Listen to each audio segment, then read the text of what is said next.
बिस्मिल्लाहिर्रहमानिर्रहीम। अस्सलाम वालेकुम स्टूडेंट।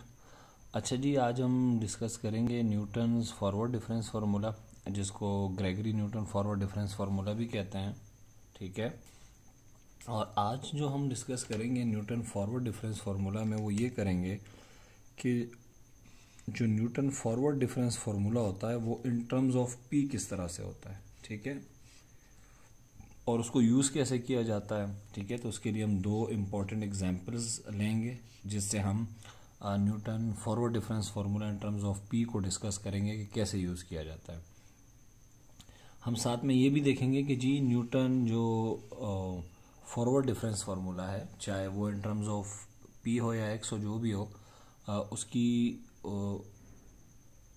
लिमिटेशन क्या है, और क्राइटेरिया देखेंगे कि अगर हमें अच्छी एक्यूरेसी का रिजल्ट चाहिए तो उसके लिए क्या क्राइटेरिया है। तो ये दो हम देखेंगे आज बातें। ठीक है, एक न्यूटन फॉरवर्ड डिफरेंस फार्मूला को देखेंगे इन टर्म्स ऑफ पी, फिर उसका यूज़ देखेंगे, फिर कुछ लिमिटेशन डिस्कस करेंगे इस फार्मूले की, और साथ में देखेंगे कि हमें अच्छी एक्यूरेसी का रिजल्ट कब हासिल होगा। ठीक है, उसके लिए क्या क्राइटेरिया क्या है। ठीक है, हमें कैसे पता चलेगा कि जी अभी अच्छी एक्यूरेसी का रिजल्ट हम इस फार्मूले से ले सकते हैं। तो सबसे पहले तो न्यूटन का जो फार्मूला है इन टर्म्स ऑफ पी वो कुछ इस तरह से है कि F of x is equal to F of x naught. पहली टर्म आपको याद रखनी पड़ेगी, ये एफ ऑफ एक्स नॉट होती है। मैं आपको बताऊंगा कि एक्स नॉट क्या है, सारी चीज़ें हम डिस्कस करेंगे। आगे वाली टर्म्स आपको याद करने की ज़रूरत इसलिए नहीं है कि वो खुद ब खुद याद हो जाती है, उनमें एक पैटर्न है। अच्छा, याद देखिएगा, सबसे पहले ये देखिएगा डेल एफ नॉट, ये फॉरवर्ड डिफरेंस है। ठीक है, और डेल एफ नॉट है, फर्स्ट ऑर्डर है। फिर डेल स्क्वायर है, अच्छा जब स्क्वायर है तो नीचे 2 फैक्टोरियल आ रहा है। फिर क्यूब एफ नॉट है, 3 फैक्टोरियल आ रहा है नीचे। इस तरह डेल 4 एफ नॉट है, 4 फैक्टोरियल। आगे होगा del 5 F naught divide by 5 factorial, del 6 F naught divide by 6 factorial and so on. तो ये चीज़ तो क्लियर हो गई है। अच्छा, अब ये देखें, साथ में मल्टीप्लाई क्या हो रहा है, इधर हो रहा है पी दूसरी टर्म में, अगली टर्म में ये पी भी आएगा और पी माइनस 1 होगा। अगली टर्म में ये दोनों आएंगे, पी और पी माइनस 1 चेक कीजिएगा, और पी माइनस 2 होगा। अगली टर्म में पी माइनस 1 पी माइनस 2 आएंगे और पी माइनस 3 भी होगा। ठीक है, तो ये जो फॉर्मूला है ये न्यूटन फॉरवर्ड डिफरेंस फार्मूला है। ठीक है, एक पेज मैंने खाली छोड़ा है जान के, ताकि हम इस फॉर्मूले को एक दफ़ा फिर लिख लें।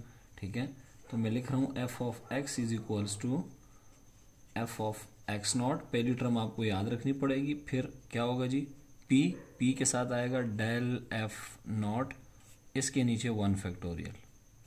फिर पी से क्या माइनस होगा, पी एज इट इज़, और पी से एक माइनस होगा 1। फिर डेल स्क्वायर होगा, एफ नॉट नीचे 2 फैक्टोरियल। फिर पी भी आएगा, पी माइनस 1 भी आएगा, और एक और इजाफा हो जाएगा, पी माइनस 2 आएगा, डेल क्यूब एफ नॉट हो जाएगा और डिवाइड बाय 3 फैक्टोरियल, और ये सिलसिला ऐसे जाएगा। कैलकुलस में आपने पढ़ा होगा कि y लिखें या एफ ऑफ एक्स लिखें, एक ही बात है, y is equal to F of X. ठीक है, तो इसी तरह इस फॉर्मूले को भी हम लिख सकते हैं, जहाँ जहाँ f आ रहा है, और मैं जहाँ जहाँ f आ रहा है वहाँ y लिख दूँ। इस तरह y ऑफ एक्स नॉट, अगर कोई किताब पढ़ रहे हो आप और वो लोग ये फॉर्मूला यूज़ कर रहे हो तो भी एक बात है, जस्ट नोटेशन है। ठीक है, और मैथमेटिशियन के लिए नोटेशन जो है वो इम्पॉर्टेंट होती है, लेकिन उससे उसे कंफ्यूज नहीं होना चाहिए। ठीक है, डेल स्क्वायर ये वाई नॉट अपॉन 2 फैक्टोरियल, और इस तरह डॉट डॉट डॉट एंड सिलसिला जारी रहेगा। ठीक है, तो ये इस तरह भी लिख सकते हैं आप और इस तरह भी लिख सकते हैं, कोई इशू नहीं है। ठीक है, ये बड़ा एक इम्पॉर्टेंट नोट है कि जो पी फॉर्म है, ठीक है, where we use this P form. ठीक है, ये जो पी फॉर्म का फॉर्मूला है न्यूटन फॉरवर्ड डिफरेंस का, ये हम कहाँ यूज़ करेंगे, तो ये मैंने यहाँ लिखा हुआ है formula 1। This is formula 1, this is Newton forward difference formula in terms of P, this is formula 1। इसके बारे में क्या लिखा हुआ है, formula 1 is only used when we just need to compute the value of F of X for a given value of X. यानी जब आपको एफ ऑफ एक्स, जैसे आपसे वो कहे कि जी एफ ऑफ एक्स निकालें at x is equal to 1। ठीक है, फंक्शन की वैल्यू आपसे मांग रहा हो किसी खास पॉइंट पे, किसी खास नुक्ते पे, तब आप पी फॉर्म वाला फार्मूला यूज करेंगे। इस बात को एक्सप्लेन करने के लिए हम दो एग्जाम्पल्स पढ़ेंगे। ठीक है, सिर्फ इस नोट को एक्सप्लेन करने के लिए कि क्या कहना चाह रहा हूँ मैं, ठीक है। तो एग्जाम्पल देखते हैं जी। कह रहे हैं जी find the value of F of x at x is equal to 2.5। हमने कहा ठीक है जी, from the data given below. अच्छा, ये डेटा आपको दिया हुआ है, ये एक्स की वैल्यूज़ हैं और ये एफ ऑफ एक्स की वैल्यूज़ हैं। इनको मैं थोड़ा सा एक्सप्लेन कर देता हूँ। इन दो वैल्यूज़ का क्या मतलब है? इसका मतलब ये है कि फंक्शन के अंदर एफ ऑफ एक्स के अंदर जब आप एक्स की जगह क्या पुट करोगे, 1 पुट करोगे, तो जो आपके पास रिजल्ट आएगा वो होगा 4। इसका क्या मतलब होगा कि जब फंक्शन में आप एक्स की जगह क्या पुट करोगे, 2 पुट करोगे, तो रिजल्ट आएगा 14। और इसी तरह से एफ ऑफ 3 जो है वो होगा 40 एंड सो ऑन, ठीक है। तो आपको डेटा ऐसे भी दिया जा सकता है, ऐसे भी दिया जा सकता है, किसी भी फॉर्म में दिया जा सकता है। अच्छा, अब आप देखें एफ ऑफ 1 तो हमें मालूम है 4 है, एफ ऑफ 2 मालूम है। वो आपसे पूछ रहे हैं फंक्शन की वैल्यू मालूम करें at x is equal to 2.5। तो बेसिकली वो हमसे पूछ के आ रहा है, वो हमसे पूछ रहा है एफ ऑफ 2.5। तो आप देख रहे हैं कि वो आपसे फंक्शन की वैल्यू पूछ रहा है किसी खास एक्स पर, ठीक है। तो जब इस तरह से वो पूछ रहा हो, ठीक है, कि किसी खास पॉइंट पर फंक्शन की वैल्यू क्या है और वो आपसे कहे कि न्यूटन फॉरवर्ड डिफरेंस फार्मूला लगाएं, तो आपने पी फॉर्म वाला फार्मूला लगाना है। इस बात का आपने ख्याल रखना है, ठीक है।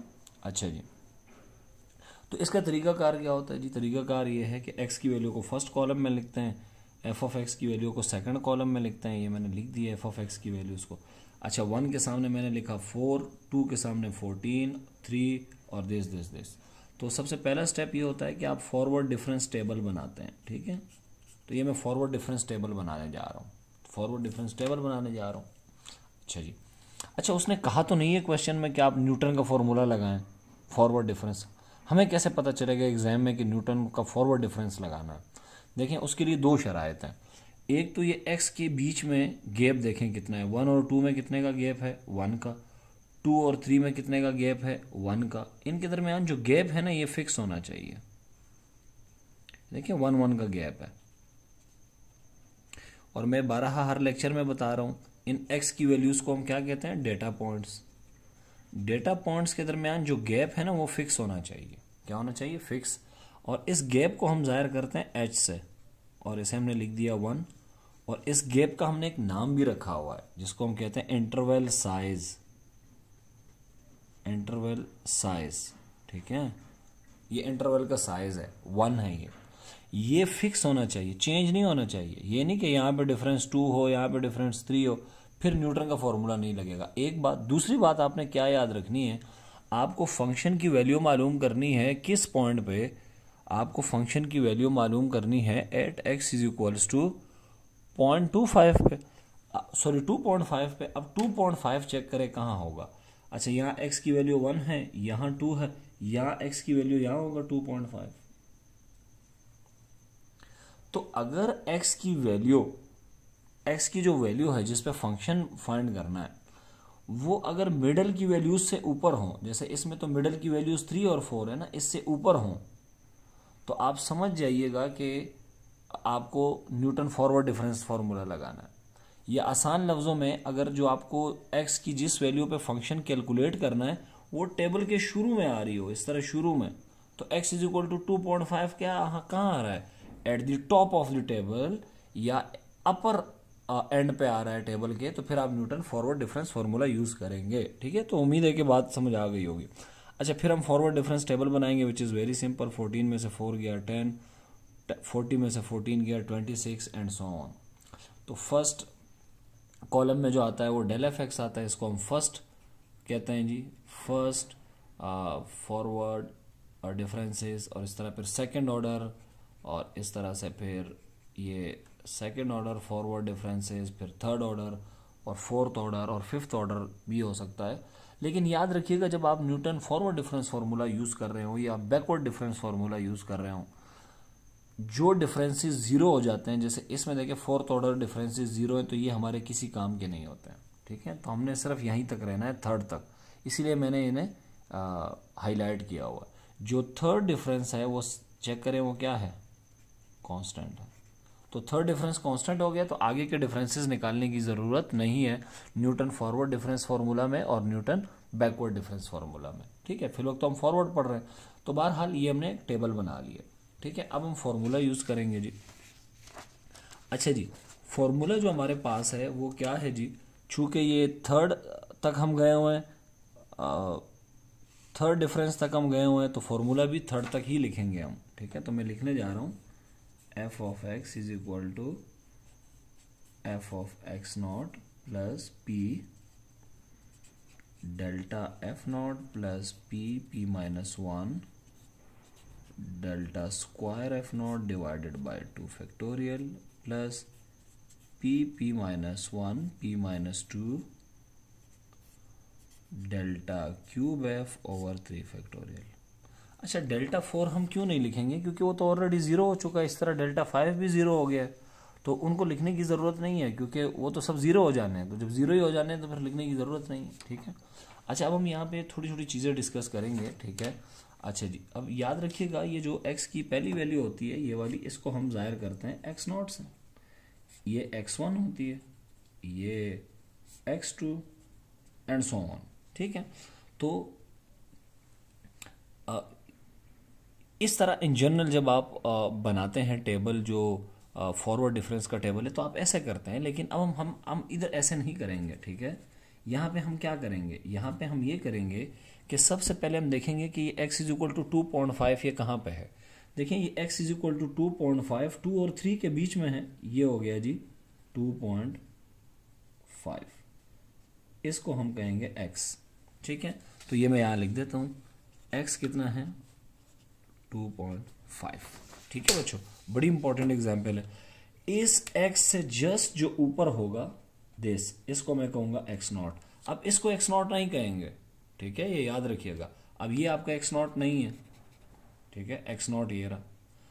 ठीक है, और इससे जो नीचे वाला होगा वो x1 होगा। ठीक है, लेकिन चूंकि x1 की हमें फिल वक्त ज़रूरत नहीं है इस फॉर्मूले में, लिहाजा हमें सिर्फ x0 की ज़रूरत है। तो 2 हमारा क्या है जी x0, तो इसे मैं लिख देता हूँ x0 इज इक्वल टू 2। ठीक है, अच्छा दूसरी चीज़ क्या है, जो x0 के बिल्कुल सामने होगा, जैसे ये 14, ये हमारा है f ऑफ x0। तो f ऑफ x0 क्या होगा जी, f ऑफ x0 जो है वो है 14। ठीक है, अच्छा अब क्या करना है, इस 14 से ऐसे, ये जो आपको नज़र आ रहा है ना f ऑफ x0, ये 2 है, दिस वन। ठीक है, इससे आपने ऐसे एक ये जैसे ये एक डायगोनल है, पहला वाला डायगोनल, ये 4 से शुरू हो रहा है, इसमें ये वैल्यूज आ रही हैं। यहाँ से एक आपने इस तरह डायगोनल बनाना है, इस 4 से 14 से ऐसे नीचे आना है दिस। ठीक है, आप यूँ समझ लीजिए कि 14 से एक लाइन बनाए ऐसे ऐसे, ये वाली लाइन, ये वाली लाइन। ठीक है, ये वाली लाइन बनाएं आप। इस लाइन पे ये जो आ रहा है, ठीक है, डेल्टा, इसे हम कहेंगे डेल्टा f0, जो फर्स्ट फॉरवर्ड डिफरेंस के टेबल में जो दूसरी टर्म आ रही है उसको हम डेल्टा f0 कहेंगे। अब दूसरी को क्यों कहेंगे, क्योंकि गौर से सुनिएगा, x0 यहाँ पे कौन सी रकम है, अगर आप बहुत ज़्यादा परेशान हो रहे हैं, दूसरी है ना, पहली तो नहीं है, दूसरी को हमने x0 कहा हुआ है। तो इसमें जो दूसरी रकम होगी ये डेल्टा x0 होगी, ये क्या होगी जी डेल्टा स्क्वायर f0, और ये क्या होगी डेल्टा क्यूब f0, हमेशा दूसरी टर्म। अगर ये हमारा x0 होता तो फिर ये पहली टर्म हमारे डेल्टा f0 होते, और इन्हें हम, आपको पता है, इन्हें हम लीडिंग डिफरेंसेस कहते हैं। ठीक है, ये लीडिंग डिफरेंसेस कहलाते हैं। अच्छा, इस टेबल में ये फर्स्ट ऑर्डर है, ये सेकंड ऑर्डर है, ये थर्ड ऑर्डर है, और इसको हम कहते हैं जीरोथ ऑर्डर, तो ये जीरोथ ऑर्डर है। ठीक है, तो ये आपके पास delta f0, delta square f0 और डेल्टा क्यूब f0 की वैल्यू आ गई है। देखिए डेल्टा क्यूब f0 मैंने पहले ये लिख दिया है, कितना आ रहा है जी 6। डेल्टा f0 कितना आ रहा है जी 26। डेल्टा स्क्वायर f0 कितना आ रहा है 22। दोबारा समझें इसको, x0 यहाँ पे कौन सी वैल्यू है, पहली वैल्यू नहीं है, दूसरी वैल्यू को हमने x0 कहा हुआ है। तो डेल्टा के टेबल में जो दूसरी वैल्यू होगी ना, पहली नहीं दूसरी, ये डेल्टा एफ नॉट होगी, इसमें पहली नहीं ये दूसरी, ये डेल्टा स्क्वायर होगी और ये डेल्टा क्यूब होगी। ठीक है, ये सारी वैल्यूज हमें पता चल गई हैं। अब हमारे पास क्या है, पी हमें पता करना है कि जी ये पी क्या है। तो पी का फॉर्मूला आप लोग नोट कर लें।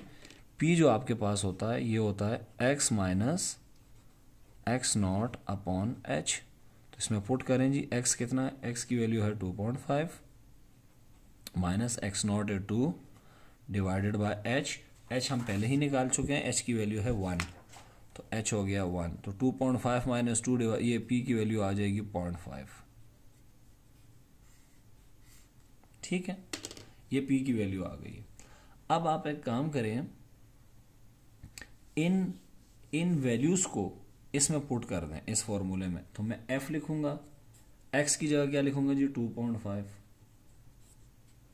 एफ ऑफ एक्स नॉट जी यहां देखें कहीं है, ये रहा 14 प्लस पी की वैल्यू क्या है जी, पी की वैल्यू ये रही 0.5। डेल्टा एफ नॉट की वैल्यू कितनी है 26 प्लस पी कितना है जी, पी की वैल्यू है जी ये 0.5, फिर ब्रैकेट 0.5 माइनस 1। डेल्टा स्क्वायर की वैल्यू कितनी है 22 अपॉन 2 फैक्टोरियल, फिर पी की वैल्यू 0.5 माइनस 1। और ये अब आपने कैलकुलेटर से सिंपली कैलकुलेट करनी है हर टर्म। डेल्टा क्यूब कितनी है जी, ये 6 है वो। ठीक है, तो यहाँ आ जाएगा 6 और नीचे आ जाएगा 3 फैक्टोरियल, वो भी 6 होता है, ये दोनों कैंसिल हो जाएगा।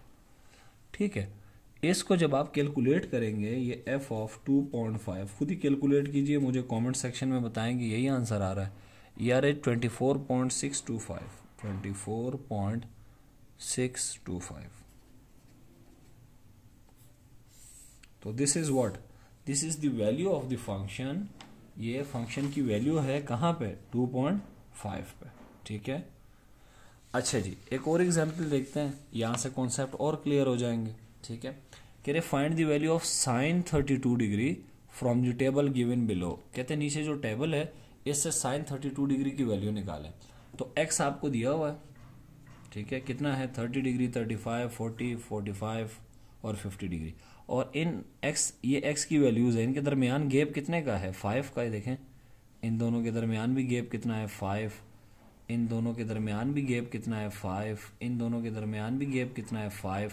तो ये 5 हमारा क्या है, साइज इंटरवल, और ये एच है, तो एच हमें मिल गया जी। अच्छा, साइज का जो इंटरवल है ना वो फिक्स होना चाहिए। The size of interval is fix होना चाहिए। अगर साइज का इंटरवल फिक्स नहीं है फिर मसले हो जाएंगे। ठीक है, फिर न्यूटन फॉरवर्ड डिफरेंस या बैकवर्ड डिफरेंस का फॉर्मूला लगेगा ही नहीं। अच्छा जी, ये साइन एक्स की वैल्यू है। ठीक है, तो इसे मैं कह देता हूं बजाय साइन एक्स के एफ ऑफ एक्स, अपनी कैलकुलेशन की आसानी के लिए। अच्छा, दूसरी बात क्या है कि देखें, एक तो इंटरवल जो है वो फिक्स है, और दूसरी बात ये है कि इंटरवल फिक्स होने के साथ जो 32 डिग्री है, 32 डिग्री को चेक करें ये कहाँ पे आ रहा है, 30 और 35 के बीच में कहीं यहाँ होगा, तो टेबल के शुरू में आ रहा है, तो near the upper end of the table. ये टेबल का देखें ऊपर वाला हिस्सा है, 32 डिग्री यहाँ आ रहा होगा, 32 डिग्री। ठीक है, ये एक्स है, ये टेबल के ऊपर वाले हिस्से में आ रहा है। तो जब इंटरवल फिक्स हो और जो एक्स की वैल्यू हो वो आपके टेबल के ऊपर वाले हिस्से में हो, तो फिर हम न्यूटन फॉरवर्ड इंटरपोलेशन फॉर्मूला लगाते हैं।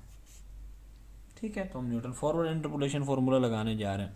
ठीक है, तो एक्स की वैल्यू को हमने यहाँ लिख दिया, एफ ऑफ एक्स की वैल्यू को हमने यहाँ लिख दिया, और हमने ये पहले हम कंस्ट्रक्ट करेंगे फॉरवर्ड डिफरेंस टेबल, फिर del f x, del square और डेल क्यूब। तो ये आपको पता ही है कि कैसे निकालते हैं, this minus this, this minus this, this minus this. ये आपको पता है कि डिफरेंस का टेबल कैसे निकालते हैं फॉरवर्ड डिफरेंस का। अगर नहीं पता तो डिस्क्रिप्शन में लिंक मौजूद है। ठीक है, ये हमने डिफरेंसेस निकाल दिए। ठीक है, जैसे ये कैसे निकलेगा, दिस माइनस दिस, ये इसके बीच में लिखना है, दिस माइनस दिस, जो भी रिजल्ट आएगा वो इन दोनों के बीच में लिखना है। ठीक है, ये लिख लिया। अच्छा जी, अब हमें साइन की वैल्यू मालूम करनी है 32 डिग्री पे।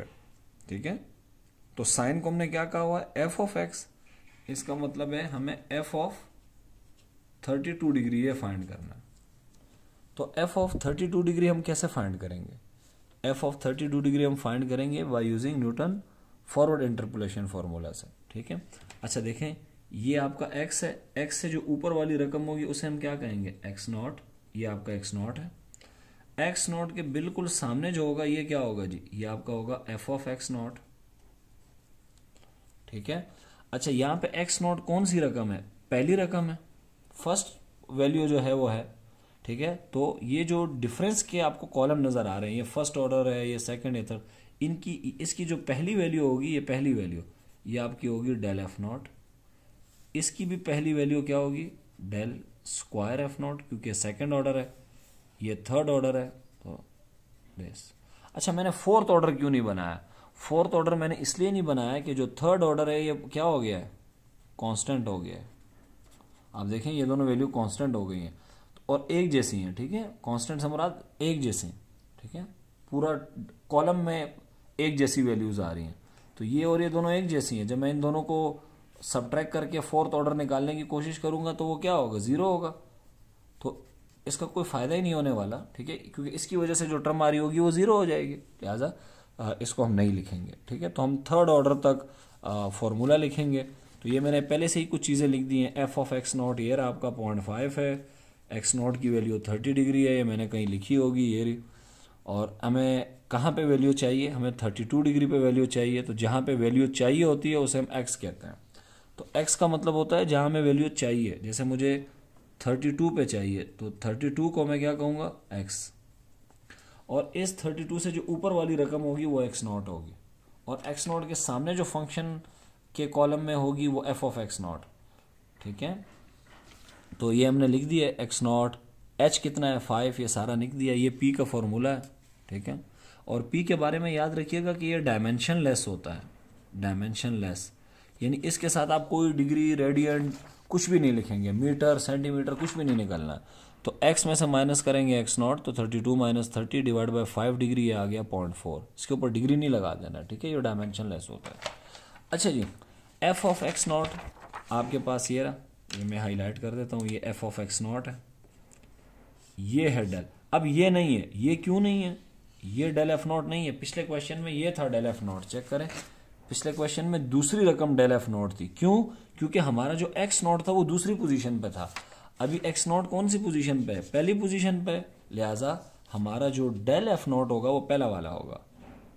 अगर मेरा डेल एफ नॉट फर्ज करें ये चौथी पोजीशन पे होता, तो फिर मेरा ये डेल एफ एक्स नॉट चौथी पोजीशन पे होता इस पे, तो फिर मेरा डेल एफ नॉट भी यही होता। ठीक है, तो ये डेल एफ नॉट है, ये डेल क्यूब है, एक डेल स्क्वायर है और एक डेल एफ नॉट है, जस्ट डेल्टा। ठीक है, अच्छा बहरहाल इन सारी वैल्यूज को मैंने लिख के यहाँ, ठीक है, पी भी निकाल दिया और यहाँ पुट कर देते हैं। ठीक है, f of x is equal to, F of x not कितना है जी 0.5 प्लस पी कितना है जी, पी भी चेक कर 0.4, डेल एफ नॉट कितना है जी, डेल एफ नॉट चेक करें, ये रहा 0.0736 प्लस पी की वैल्यू है 0.4, और यहाँ देखिएगा 0.4 में से जब 1 माइनस होगा तो ये यू बच जाएगा।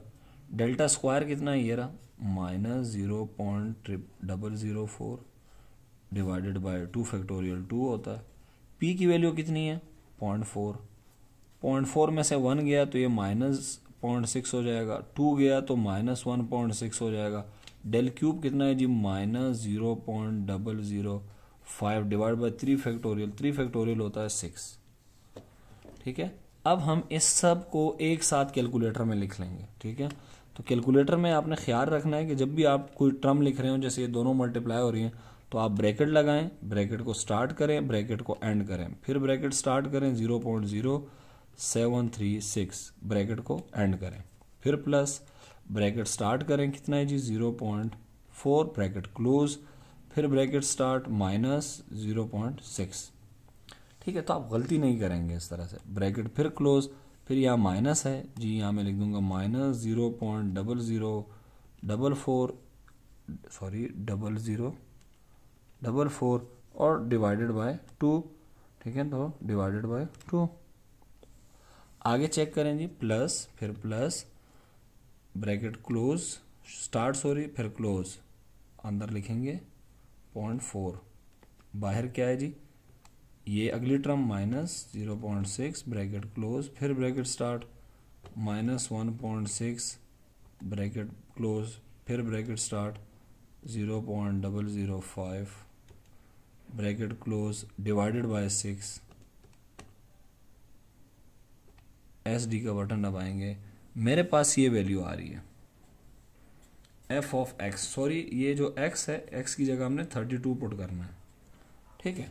तो f of 32 degree is equal to, हो सकता है कि वैल्यू में थोड़ा बहुत फर्क हो, 53024। तो जो f है वो हमने साइन को कहा था, तो साइन 32 डिग्री कितना निकल आया। अच्छा ये एग्जैक्ट वैल्यू नहीं है, दिस इज अप्रोक्सीमेट वैल्यू 0.53024, ठीक है। अब हम कैलकुलेटर से निकालते हैं कि वाकई, क्योंकि कैलकुलेटर से तो हम साइन निकाल सकते हैं ना, तो पहले मैं इसको रेडियन डिग्री में कर देता हूँ, क्योंकि डिग्री में है तो मैं लिखता हूँ साइन 32 डिग्री। ये चेक करें 0.52991 आ रही है कुछ इस तरह से, ठीक है। लेकिन हमारे पास ये आ रही है, हो सकता है क्योंकि ये अप्रोक्सीमेट वैल्यू देता है आपको, एग्जैक्ट वैल्यू तो देता नहीं है, तो बहरहाल ये वैल्यू आ रही है, ठीक है। अच्छा जी, तो इस तरह से आपने साइन 32 डिग्री की वैल्यू निकाल लेनी है। अब हमने कुछ ऑब्जर्वेशन जो हमने डिस्कस करनी है। पहली ऑब्जर्वेशन ये है, पहली ऑब्जर्वेशन, चाहे न्यूटन फॉरवर्ड डिफरेंस हो या बैकवर्ड डिफरेंस हो, ये सिर्फ उसी सूरत में लग सकता है जब इंटरवल जो है उसका साइज जो है वो इक्वल हो, ठीक है। आप यहाँ दोनों प्रॉब्लम में देख सकते हैं, यहाँ देखें 35 और 30, एक्स की वैल्यूज़ के दरमियान जो गैप हो वो फिक्स होना चाहिए, ठीक है। Data should be evenly spaced, तो हम इसे कहते हैं कि डेटा जो है वो इवनली स्पेस्ड होना चाहिए। दूसरी बात यह है कि आपको अच्छी एक्यूरेसी का रिजल्ट उसी वक्त मिलेगा जब जो x है, जहाँ पे आपको फंक्शन की वैल्यू निकालनी है, वो कहाँ पे हो, बिगिनिंग ऑफ द टेबल पे हो। तो ये जो x आपको यहाँ नज़र आ रहा था, ये जो x, ये देखें 32 डिग्री, ये कहाँ पे था, ये टेबल के शुरू में था। तो जब ये टेबल के शुरू में होगा तो हमें अच्छे रिजल्ट मिलेंगे। लेकिन आप अगर ये टेबल के नीचे होगा या टेबल के बीच में होगा तो आपको न्यूटन फॉरवर्ड डिफरेंस फार्मूला तो आप लगा सकते हैं, लेकिन उससे रिजल्ट बुरे आएंगे, ठीक है। तो उसके लिए हम और फार्मूले पढ़ेंगे। तो आपको बिगिनिंग पे अच्छे रिजल्ट मिलेंगे रादर देन मिडल और एंड पे। एंड पे और मिडल में इतने अच्छे रिजल्ट नहीं मिलेंगे अगर एक्स की वैल्यू मिडल में हुई, या फर्ज करें वो आपसे कहते हैं जी एक्स की वैल्यू अगर 44 डिग्री होगी तो बताओ कितना होगी साइन की वैल्यू। तो 44 यहाँ पे आ रहा है। अब इस 44 को चेक करेंगे टेबल के एंड पे, तो अगर आप यहाँ पे यूज़ करेंगे तो जो एक्यूरेसी आएगी वो अच्छी नहीं होगी, ठीक है, लेस एक्यूरेट रिजल्ट आएंगे। तो क्या नतीजा हमने निकाला कि न्यूटन ग्रॉगरी फॉरवर्ड डिफरेंस का जो इंटरपोलेशन फार्मूला आप यूज़ करेंगे इन, ठीक है, तो उसके लिए ज़रूरी है कि, यानी सूटेबल है, ज़रूरी नहीं है, सूटेबल क्या है, अच्छे रिजल्ट कब आएंगे, जब आपकी जो कंप्यूटेशन है, जो आप कैलकुलेशन कर रहे हैं, वो near the upper end of the table, table के शुरू में हो सारी कैलकुलेशन। देखिए ना, सारी कैलकुलेशन टेबल के शुरू में हो रही है, एक्स नॉट इधर है, एफ ऑफ एक्स नॉट इधर है, ये सब डेल्टा भी सारे शुरू में है टेबल के, एंड ये वैल्यूज यूज ही नहीं हो रही, ठीक है। तो हमें अच्छे रिजल्ट तब मिलेंगे जब आपकी एक्स की वैल्यू टेबल के शुरू में हो, ठीक है। तो ये आपके पास कुछ बहुत ही इम्पोर्टेंट पॉइंट्स थे जो हमने डिस्कस कर लिए। तो लिमिटेशन है ये न्यूटन फॉरवर्ड डिफरेंस की, के लिमिटेशन क्या है कि जो आपका इंटरवल का साइज है वो फिक्स होना चाहिए, फिक्स नहीं होगा तो ये फार्मूला नहीं लगेगा। ये मैं आपको कुछ क्वेश्चन दे रहा हूँ, बड़े इंटरेस्टिंग और अच्छे से क्वेश्चन है, प्रैक्टिकल टाइप क्वेश्चन है। कह रहे हैं the following table gives the normal weight of the babies during the first 12 months life. अच्छा जी, अब ये प्रैक्टिकल क्वेश्चन है, मैं इसमें आपको बताऊंगा कि x क्या होगा और f ऑफ x क्या होगा। देखिए ये एज है, ठीक है, जब 0 मंथ का था तो उसकी 7.5 LBS का मतलब होता है पाउंड। अब 0 मंथ का मतलब ये होता है कि वो 15 दिन का भी हो सकता है, 18 दिन का भी हो सकता है, 29 दिन का भी, तो 0 मंथ का ही है ना जी, वो अभी तो मंथ तो पूरा नहीं हुआ। जब वो 2 मंथ का हो जाता है तो उसका वेट इतना होता है, 5 मंथ के बच्चे का वेट इतना है और 12 मंथ के बच्चे का वेट इतना है, ठीक है। अब आप इसमें मुझे ये बताएं कि कौन किस पे डिपेंड कर रहा है। देखें एज जो है वो वेट पे डिपेंड नहीं कर रही, वेट डिपेंड कर रहा है एज पे। जैसे जैसे एज बढ़ रही है वेट बढ़ रहा है, तो जो एज है इसको मैं कहूँगा x, ठीक है, ये हो गया जी आपका x, तो ये आपका x हो गया। और ये वेट है, ये किस पे डिपेंड कर रहा है, x पे, तो इसे हम कहेंगे f ऑफ x। तो f ऑफ x का मतलब होगा वेट, ठीक है। अब अगर मैं x की जगह 0 पुट करूंगा तो f ऑफ 0 का मतलब होगा कि वो वेट जो 0 मंथ पे है वो 7.5 होगा। 12 इससे आप क्या करेंगे, इन वैल्यूज को आप x के कॉलम में लिखेंगे, इसको f ऑफ x के कॉलम में लिखेंगे, उसी तरह सारा टेबल बनाएंगे। आपसे पूछ रहे हैं estimate the weight of the body at the age of 3.5 month.